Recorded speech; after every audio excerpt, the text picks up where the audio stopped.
नमः शिवाय. परमपूज्य आई लिखित परमार्थ मार्गदर्शन भाग पहिला. गोपाळकाला. गोष्ट 62.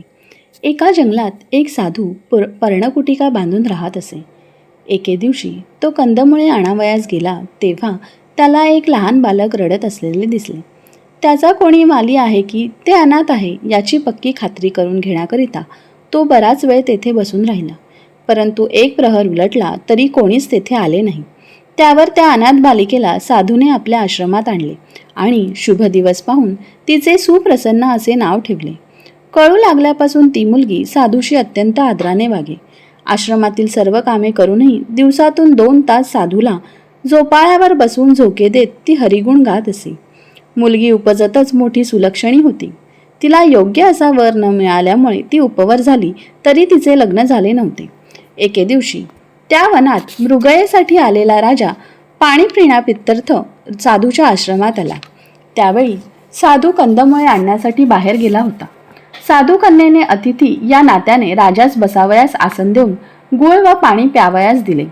योग्य कन्या न मिळाल्यामुळे राजाचेही लग्न राहून गेले होते. राजाने साधू कन्येस तुझे लग्न झाले आहे का असा प्रश्न केला. तेव्हा ती म्हणाली, नाही, माझ्या 2 अटी आहेत. त्या ज्याला मान्य होतील त्याच्याशीच लग्न लावायचे असा माझा निश्चय आहे. त्यापैकी पहिली अट म्हणजे गुरूंच्या शुश्रूषेसाठी त्याने एक नोकर ठेवावा आणि मीच असे त्यांना झोपाळ्यावर बसून रोज 2 तास गीत गात झोका देते त्याप्रमाणे तो नेम त्याने चालवावा. दुसरी अट म्हणजे माझ्या गुरूंच्या धर्मपिता आज्ञेवरून रोज मी 2 तास एकांतात बसत असते, त्यास त्याची संमती असावी. तेव्हा राजा म्हणाला, तुझ्या अटी मला मान्य आहेत. इतक्यात कंदमुळे घेऊन साधू तेथे आला. कन्येने घडलेली सर्व हकीकत त्यास सांगितली. त्यावर योग्य वर असल्याचे जाणून साधूने त्या उभयतांचे लग्न लावून दिले. राजा स्वपत्नीसह सुखरूपपणे संसार करू लागला असता राजाने क्षत्रिय कन्येशी लग्न न लावता बैराग्याच्या मुलीशी लग्न लावले. याबद्दल प्रजाजनात जिकडे तिकडे कुजबूज सुरू झाली. पुढे राजाला मुलगी झाली तेव्हा प्रजाजन म्हणू लागले की राजाने एकतर जन्मलेल्या कन्येला ठार मारावे, नाहीतर बायकोला सोडून देऊन क्षत्रिय कन्येला वरावे.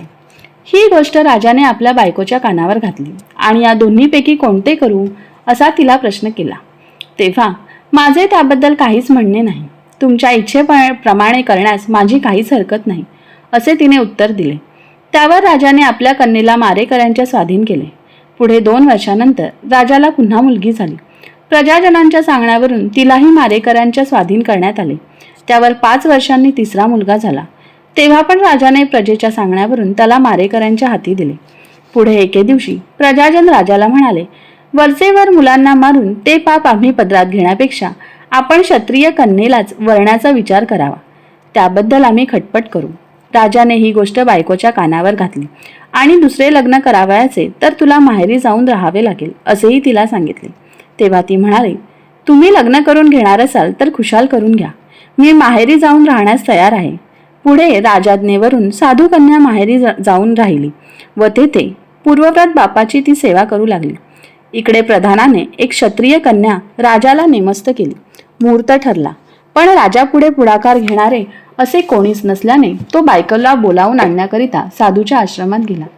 तेव्हा बायकोने अत्यंत प्रेमाने त्याचा आदर सत्कार केला. राजाने आपले विचार प्रगट केल्यावर ती राजाबरोबर घरी जाण्यास निघाली. जेव्हा लग्नघटिका जवळ आली तेव्हा मुलीचा बाप राजाला उद्देशून म्हणाला, ही मुलगी माझ्या पोटची नसून माझी धर्मकन्या आहे. 18 वर्षाच्या मागे ही व त्याच्यानंतर 2 वर्षांनी दुसरी मुलगी, त्यावर 5 वर्षांनी हा मुलगा जंगलात एका झाडाखाली मला मिळालेले आहेत. हे बोलणे ऐकताच राजा दचकला. त्याने त्याबद्दल पूर्ण चौकशी केली. तेव्हा ती तिन्ही मुले आपलीच असल्याची राजाची खात्री झाली. त्यावेळी राजाला गहिवरून आले व तो म्हणाला, आहा परमेश्वरा, प्रजाजनांच्या सांगण्यावरून ज्या तिन्ही मुलांना मी मारण्यासाठी मारेकऱ्यांचे स्वाधीन केले होते त्यांचे तू याच्याद्वारे पालनपोषण करविलेस आणि आज लग्नाचे निमित्त पुढे करून यांची पुन्हा मला भेट करविलीस. केवढी तुझी आघात करणी. राजाचे हे बोलणे ऐकून प्रधान व इतर प्रजाजनांना अत्यंत वाईट वाटले.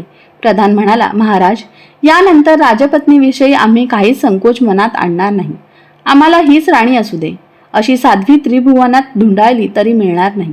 जिची लग्नापूर्वी जशी वृत्ती होती तशीच अद्यापही आहे. राणी झाल्यावर हर्ष, लोकात कुजबूज सुरू झाली तेव्हा खेद, मुलांना रानात सोडते वेळी दुःख, कायमचे माहेरी राहण्याची वेळ आली तेव्हा राग आपले दुसरे लग्न जुळल्यावर तिच्या मनात द्वेष, लग्नात मदतीसाठी बोलाविले तेव्हा मत्सर, लग्न मोडल्यावर किंवा आपली मुले सुरक्षित आहेत हे कळल्यावर आनंद, हा फरक तिळमात्रही जिच्या वृत्तीत दिसून आला नाही अशी ही सद्गुणी माऊली जगात अत्यंत दुर्लभ असून आमच्या भाग्यानेच आम्हाला लाभली आहे. अशा या माऊलीचा जय जयकार असो. याच पुत्राला राज्याधिकार द्यावा अशी आम्हा सर्वांची आपल्यापुढे नम्र विनंती आहे. हे प्रधानाचे बोलणे ऐकून सर्व प्रजाजनांनी पण आम्हाला हीच राणी पाहिजे म्हणून जयघोष केला. तात्पर्य: एकाकार वृत्ती असणे हेच ज्ञानाचे लक्षण असून जनांच्या मनाचे आकर्षण करण्यास तेच एक समर्थ होत. श्री गोपाळ कृष्ण महाराज की जय. श्री सद्गुरुनाथ महाराज की जय. श्री सद्गुरुनाथ महाराज की जय. श्री सद्गुरुनाथ महाराज की जय. परमपूज्य गुरुदेवता श्री कलावती माता की जय. परमपूज्य गुरुदेवता श्री कलावती माता की जय. परमपूज्य गुरुदेवता श्री कलावती माता की जय.